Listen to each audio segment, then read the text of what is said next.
Trying this once again. Okay. I see I'm going to be uploading 3 separate damn videos to the YouTube. So yeah, your tech level, 9 times out of 10, it's going to be... I'm having issues here. I think I got to clean out some stuff from this computer because it's starting to be messed up as far as I so much just breathe on my laptop and the camera stops. So yeah, so tech level, most likely you're going to keep it selfish. That's what we're all used to. Now, another thing that now we're going to get so much more into still setting based stuff, but it's every superhero setting has them.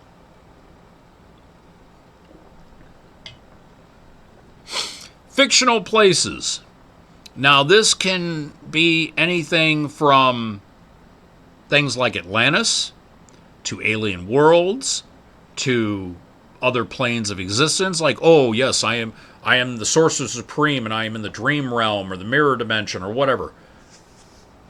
Are you going to have these in your game? And again, it depends. If you're doing gritty or street level, let's see, street level, gritty, you're not going to have other places. Excuse me, gritty, 9 times out of the 10, you're in the concrete jungles of America, fighting crime in back alleys and on rooftops and stuff. You might get it with the street level because you might have that one mystic who, like Curly, I'm in a transom, And, you're now doing mesmerist spiritualist stuff and you're astral projecting, things like that. So probably fictional places you're probably going to start doing in street level at the most. 4-color and cosmic is where you're really getting into, okay, there are more things in heaven and earth than are dreamt of in your philosophy, Horatio. Shakespeare, read up. And of course, the big ones are dream planes, astral planes, other worlds out in space, Atlantis, Lemuria, Shambhala, all the various. We've heard of, Brigadoon, and we've heard, you go to Stonehenge on the right time, it'll transport you to Avalon, and, Glastonbury Tor, and places that are part of pop culture, mythology, and science fiction. Again, you had the Legion of Superheroes, where you had planets all over the galaxy, and everyone sent a representative to be part of the Legion. You have both Aquaman and Namor, the Submariner, who... And that's another thing with comics. You're going to notice that there's a lot of copies. DC and Marvel copied off each other constantly. Darkseid is Thanos. The Justice League is the Squadron Supreme. Batman is Moon Knight. Yeah. So, yeah, you're going to have...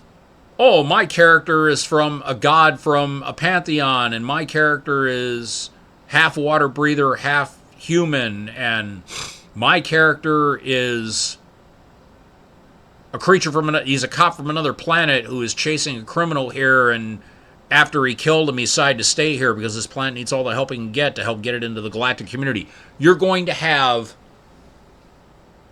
characters from different fictional places that are not real or they've, of myth.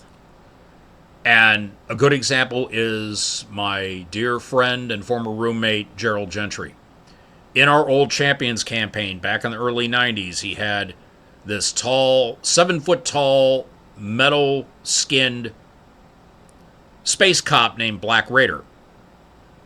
Black Raider had strength, he had durability, I think he had energy blast. But his main thing is he came from another world to come here, and he saw that humanity needed... We were untamed, we were wild. Yeah, we had our cities and everything, but we were still killing each other over pairs of shoes. So he was kind of, trying to get Earth up to speed, saying you don't need to fight over race and class and all this. I'm trying to help you, and, people that aren't trying to be unified, they're going to get the smackdown. And when you got smacked down by Black Raider, he had to pull punches on Earth. Because bullets would bounce off, and they're like, you're a big metal guy, ping, ping, ping, ping. It's like, all you are doing is shooting up your wall as the bullets bounce off me. Let me pacify you. And down goes the criminal. And so, you're going to have these fictional places, and it's good to determine enough for the players' sakes and the backstories, And then if you want to add more, yeah, it's like, okay, is there an Atlantis on this world? Okay, where is it? How long has it been around? Is it antagonistic to the surface dwellers, or are they just hidden? Oh, other worlds. Okay, yeah. Futuristic societies that are part of the Galactic Brotherhood, and Earth is, Earth is about 26,000 light years from the Milky Way's core, which we're finding out now that the core of the Milky Way is a black hole. So, yeah, we're out basically here in the Orion arm. We're out in the galactic backwater because worlds are a lot closer the closer you get to the center of a galaxy. And so Earth is considered backwater. So yes, go to this planet and get them up to speed so they may join the Galactic Brotherhood of Men, or whatever. You're going to have all these various worlds, and if you want to chart them to real worlds, there's plenty of star charts out there you can do it. Well, yeah, actually, my character is from the Vega system, only 25 light years away. Okay, fine. Or from, the Trinary Alpha and Proxima Centauri. That's 4.5 light years away. Fine. And of course, these cultures are all going to have higher tech and everything. And, the aliens got to deal, or the Atlantean, or the person from the dimension. Do we really want to introduce magic and or more advanced technology than native to these people? Considering they're killing each other over pairs of shoes and their skin color and religion and whatnot, do we really want to give them the high tech so they can be more efficient at it? And again, the whole tech thing, it's a matter of ethics, harkening back to the previous topic. So, yeah, you're going to have these fictional places that will be playing part in your campaign, like for the superhero, the Travelers campaign. We have the area space where the alien AIs came from that became the new avatars. Basically, these AIs all said, oh, we've tapped into this planet's very primitive computer network, and we found out that they have mythologies abound. Oh, I like this Athena. I'll become this Athena, this goddess of wisdom from their Greek ethnicity from a couple thousand years ago. Oh, look, this poor woman was rock climbing or squirrel suit paragliding and crashed down a cliff. I could use her as an earthly vessel. And hence, Eleni Kanakaris became Aegis. She has an alien AI nanoswarm now infiltrating her body, and every so often Athena comes out to play. Or we also have, Zen, who's from the Forgotten Realms, which means I have the Forgotten Realms wiki set up and Zen's background and all this. That an alien mystical dimension. Fine, another one. And so you got to have these set as far, and I don't think anybody else has. Yeah, they're all Earthbound. Yeah. Well, no, there is another dimension that made an AI that helped make Z's character Heatsink.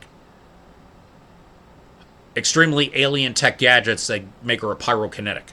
So, yeah, there's that other dimension, this alternate Earth, that was part of the 2 alternating Thursday night games that I had to coalesce and move them all to that other Earth. So, yeah, getting your fictional places that are pertinent to this superhero Earth is important. And I'm going to be running short just because I'm having tech issues here. The fact that this is my 3rd restart, I'm not going the full 2 hours tonight, folks. So, yeah, your fictional places are very important as far as the background of the story. Have these fictional places interacted with Earth as large, because then you get, oh, we now know about aliens. So now you got to deal with the stuff of, is this going to blow people's minds? That's the thing about DC and Marvel, is that, again, they know, both universes know alien life exists. Superman makes it publicly known. I am not human. I am from a destroyed planet called Krypton. It orbited a red sun. And on this world, Kryptonians, when they get on a yellow sun planet, our bodies act as solar capacitors and batteries. We become gods on your world. This is known. He does not, the secret thing is that he lives as Clark Kent. Superman is like, yes, I'm a god among you. You know what I can do. I am not human. I am alien. The MCU, we have Thor. He admits freely he comes from a place in space, came from a place in space called Asgard. We came to Earth 1,500, 2,000 years ago and emulated these gods and became them. You know us from your ancient mythologies. But we are science, we are spacefaring. It's just our science to you is magic. Again, cue the Arthur C. Clarke quote. So you have alien life is known, yet people aren't losing their shit. We're not having holy wars over, because in the Bible it says that man is the center of the universe, and then all of a sudden you find out, and they did it good in Batman v Superman. They got the man himself, Neil deGrasse Tyson, to talk about all this in the flow of BVS Dawn of Justice. He had his cameo in there, and it's like, oh yes, here it is now. We're not even alone in the universe. Heck, we have this God among us who comes from another world, and he brings it up. So people know. Now, the thing is, I don't know if it's just my relative lack of faith in humanity, which I don't have a lot of. I will count money out of an ATM. I look both ways on a one-way street. That's how much I don't trust all y'all. I have my reasons. It's no hatred against any of you. It's just I've been shit on a lot by people, so I have a lot of trust issues. So here's, proof that man is not alone in the universe. Man is a very insignificant species. And we have beings out there who come to this world who could, and that was the reason why Batman was going, because this man could burn this planet to a cinder, and there's not anything that the combined people of Earth can do. He could destroy this planet within the hour. And that was the whole reason why Bruce was going after Batman after Superman, because of all the crap that happened in Man of Steel. And then they did that juxtaposition. Okay, here's the Man of Steel, but from Batman, Bruce Wayne's viewpoint. And we're seeing him and Henry Cavill, Michael Shannon going through the buildings and everything. This would change a lot of people. They would realize, a lot of people, their faith. And faith is something very intrinsic in people. Yeah, we're not born with it, but again, it's the whole thing. Religion is like a penis. No matter how proud of it you are, don't wave it around. Whatever you do, don't expose it to children. But we learn it as children because we're raised in a Catholic family. 9 times out of 10, we're going to become Catholic. I'm a recovering Catholic myself. Christ the Good Shepherd Church in Lincoln Park, and I went 2 years to St. Anthony's Church and school in Belleville, and now defunct school. And so, yeah, we're taught that we're the center of the universe and we're the steward of the earth and all this, and we are head of the food chain and all this, and we're supposed to the animals are there for us. And all of a sudden we find out we got societies out there that have been around for billions of years, and they traverse the galaxy, and they get to our little buttwater planet. Level 5 by the Shadow Proclamation, as the Doctor would say, which apparently isn't all that much. Yeah, we've just now made it to our satellite. We have things in orbit. Ooh, look at us. And never mind, again, we're killing each other over pairs of fucking shoes and what color skin you have and what color clothes you have on. There is a very good bit by George Carlin, the icon himself. And if you look on my Facebook page, Robert Trav Pulaski, there's a picture of me and George Carlin together. Your argument is invalid. Trav and George Carlin did a wonderful bit about why man could not join the galactic community and be part of the universe. And it's things like, oh yeah, the human ambassador to the Galactic Council meeting on Earth was late because he was too busy beating his wife because his eggs weren't cooked properly. Again, we don't condone spousal abuse here at all. It's just the bit that he did. Oh, and his daughter, also was too busy birthing an illegitimate child in a back alley and hiding it in a dumpster, and just all these things that Carlin was bringing up. And so you have these fictional places are coming here and looking at Earth, and we're still relatively barbaric because we've not gotten rid of our isms, not become a world government, not, gotten out into space and explored for the sake of science. We're still wrapped up in archaic religious ideologies, isms galore, greed, politics are holding us back, and they are in real life too. We all know it. We're in a silent recession, right? We're in a silent depression right now. It's not as bad as the Great Depression, but we never got out of the '08 recession, folks. So here are these people from these fantastic places, and their worlds are unified and near utopia. And then they look at us humans and go, yeah, they need all the help we can get here. We need to help these people out, enlighten them, show them that they can be better. Like Russell Crowe said, in Man of Steel as Jor-El. show them the light Kal-El. Russell Crowe helped guide Kal-El, Clark Kent, Superman, Henry Cavill's version, to help these humans become better and help them not make the same mistakes we did on Krypton that destroyed our world. So yeah, these fictional places will play a exceedingly large role in what you're supposed to be doing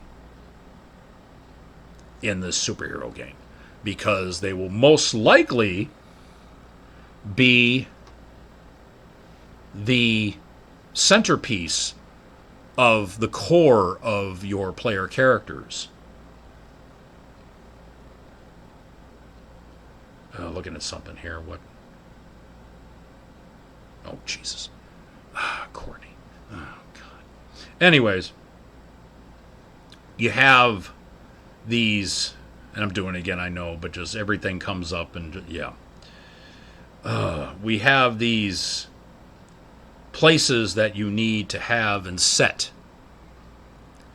And I think one of the other things that we're going to talk about, and I'm going to wrap this up because the tech's been pissing me off. I so much as breathe on, move the laptop and the camera light, and this is my third reboot or restarting. I'm going to be uploading videos and all this, and yeah, this is going to be a pain in the ass to deal with. I think I got to start moving more stuff off of this laptop to free up some memory. Verisimilitude, and again, it's even if you're going to do, and this is more along the lines of, okay, am I going to do Future City or Nova City or, you know, like the Haven setting by Louis J. Porter. It's an East Coast-esque American city, but they didn't really place it. You can tell it has bits of this, bits of that, and they just did a pastiche of American cultures. And, okay, it's a city somewhere on the East Coast. Place it where you like. Real versus a fictional location. Of course, we have San Angelo for Hero Games. We have Freedom City for Mutants and Masterminds has their own thing. Another East Coast city, Freedom City. And they have alternate versions of it too, which, you know, rewind a little on fictional places and backgrounds of your character. Or are you going to do, okay, my campaign is set in New York City, or my campaign is set in LA, or my campaign is set in Detroit. It's just highly advanced tech due to, you know, the megacorps. Yeah, it's high-tech, low-life, as Steve Jackson put it in GURPS Cyberpunk. Yes, the cyberpunk role-playing book that probably the U.S. government still has files on to this day. Oh, they interviewed hackers, so yeah, they're trying to make a hacker's rule book. No, that's like picking up a D&D book and all of a sudden you're a sword master. It doesn't work like that. Once again, you failed, government. So yeah, verisimilitude. And that is going to be things like, okay, if I'm going to be doing a real city, has things happened in the city that has changed? If things change, how am I going to deal with it? Like, yeah, New York City, yeah, we just destroyed Wall Street. Okay, this means now we have to deal with the fact that the one of the major economic centers of the planet is now kaput.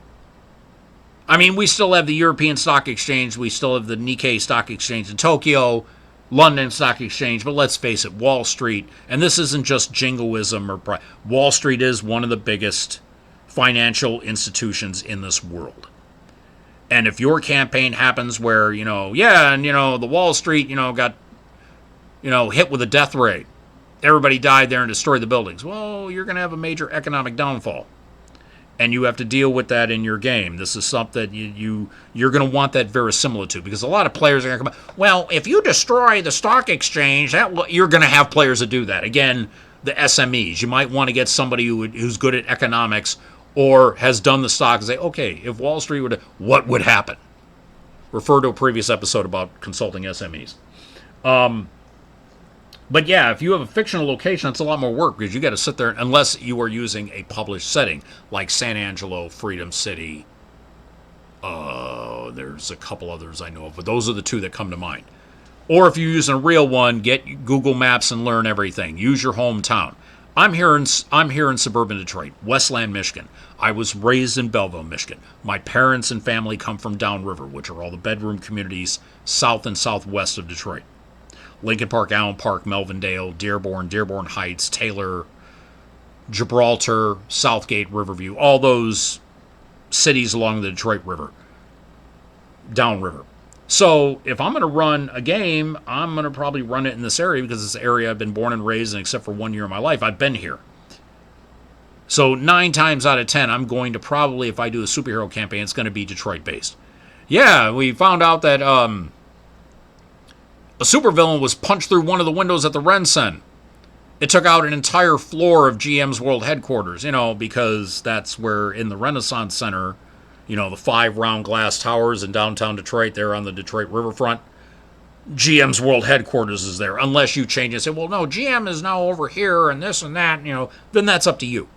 But if you're going to run your city, your home city as you know it, you're going to have to take into account what happens. Well, yeah, the freeze ray froze the Detroit River and swelled the banks and cracked, and now we have all that. Then you got to do all this stuff. This is part of a GM. This is part of planning. This is what you get when you sit behind the screen. So, verisimilitude, how close are you to the real world? Now, as I said, if you're doing a fictional city like Haven or Freedom City or San Angelo, the work's all done. They've done all the work to make sure that this city is as much an American-esque city as possible. And I've used the Haven setting. It's a wonderful setting. I've also used the Nova City setting from Comic Book Heroes. I believe it's Steam Powered Publishing. And they have this thing called Nova City. And I just put that Nova City was across the river from Haven. Haven is more like the Gotham City. Nova City is more like Metropolis. That's how I did that. And so here's,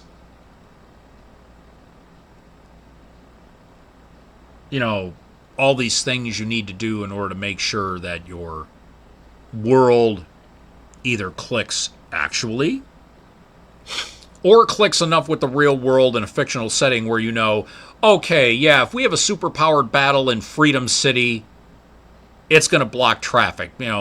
Oh yeah, this chunk of building fell down and now the intersection's blocked. Things like that. And yeah, I mean, it's minutiae, but it's the phrase, the devil's in the details. So, yeah, you have these little facts that you want to put up, these little things you want to have set up to bring just enough realism to make it the characters feel at home. Oh yeah, I'm on this West Coast city, and there's a lot of Hispanic and Spanish and Latinx or whatever the term is influences that are in this city. Like San Angelo has the Del Oro River. Well, oro is gold. And it was probably because back during the gold rush, they had, prospectors and, you're panning for gold in that river. So they called it the Gold River, Del Oro. So that's there in San Angelo. Freedom City has its things. Haven, but you know them through American pop culture. Okay, this is similar to this. And as you build this superhero world, I mean, usually they don't fictionalize non-American cities. Metropolis and Gotham City are supposed to be just two sides of New York. Metropolis is supposed to be Manhattan. Gotham is supposed to be, like Brooklyn, Queens, Harlem, the Bronx, the deep, dark, dirty alleys and everything. And Metropolis is supposed to be, it's this, entertainment and commerce and finance, and yes, and we have all these wonderful skyscrapers, and it's always sunny and bright. And then Gotham City, it's always dreary and kind of, and the buildings are a lot older and all that. And it's two flip sides of New York. That's all Gotham. As a matter of fact, at one time, New York was called Gotham. So when they made Batman back in the 30s, they just, it's a New York-esque city. It's all the dirty parts. And they made Superman in 39. Oh, no, it's Manhattan. It is. Just look at the cities and see for yourself, folks. So it's plug and play. Find the things you like about a city. Like Midway City is technically, and this is the good thing about living in Michigan, you can just hold up your hand and usually tell where you live. So we have this here. So I would be right about here. This is the Detroit area. Midway City is like up here. So it's midway between the thumb and, let's see here. Again, the thumb, Alpena-ish. Because up here would be Alpena, down here is the thumb.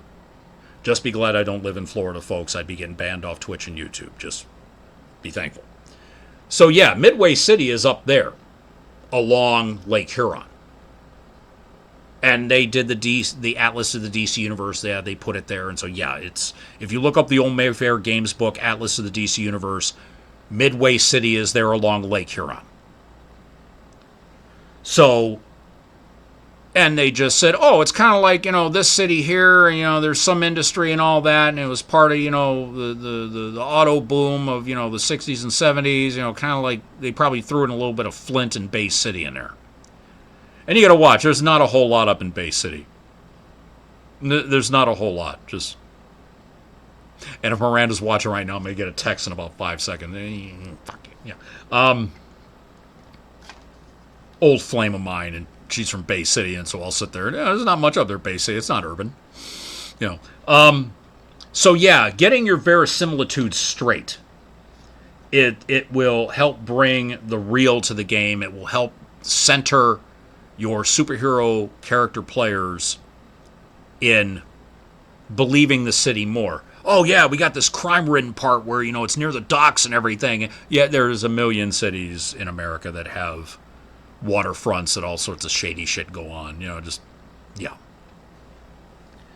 And as I said, I'm going to wrap this up tonight early just because I've been having tech issues and I still got to upload these videos. And it's going to be a 3-parter I'm going to have to put. So, yeah.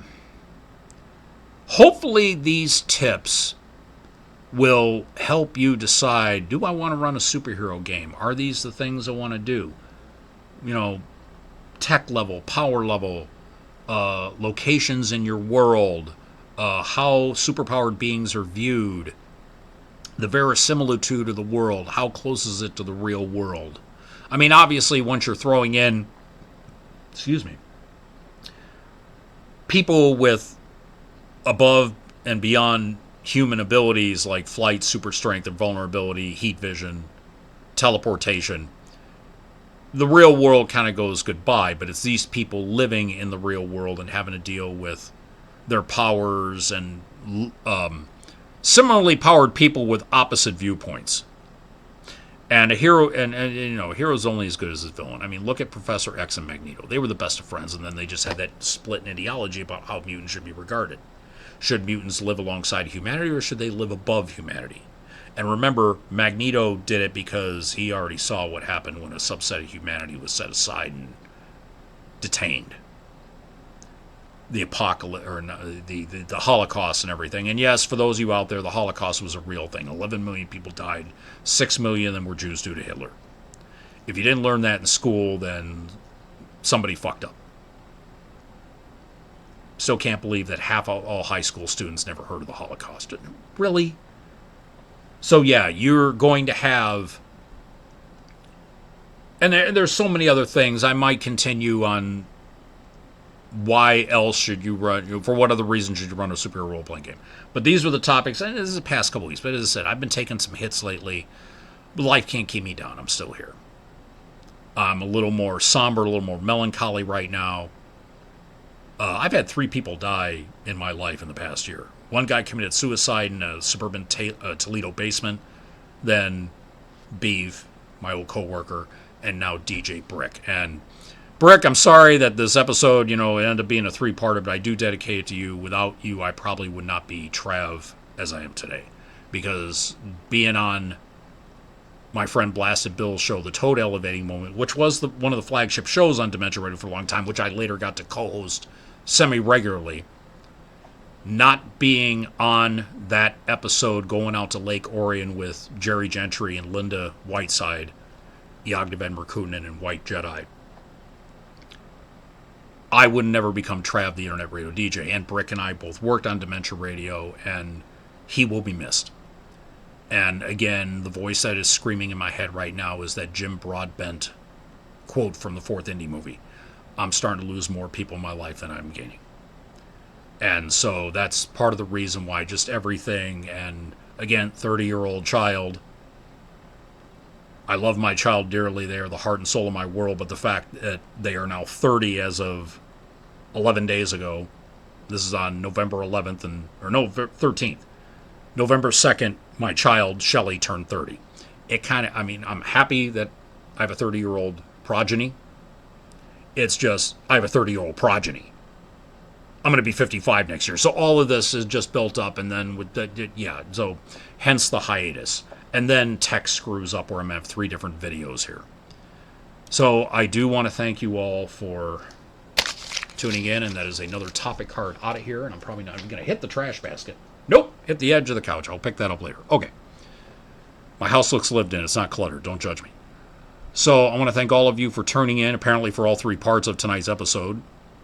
They will be going up on my YouTube at youtube.com/Trav13369.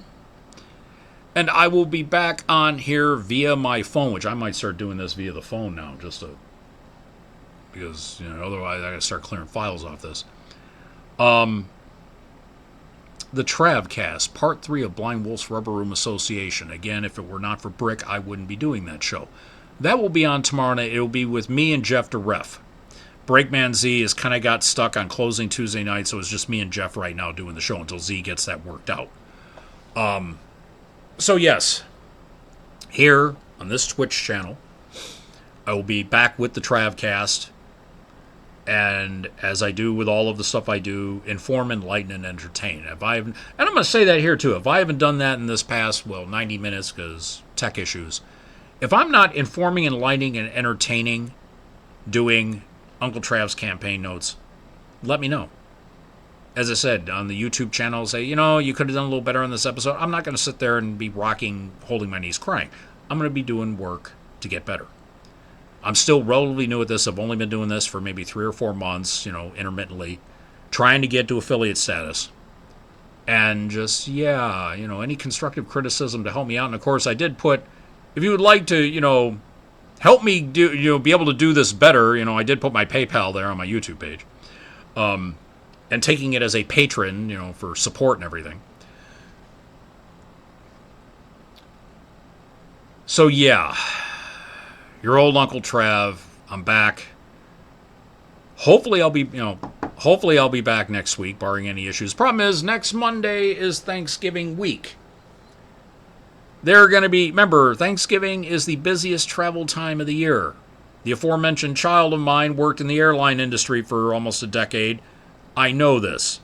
Now that my kid's not working in the airline industry, I get to see my kid on Thanksgiving. So yeah.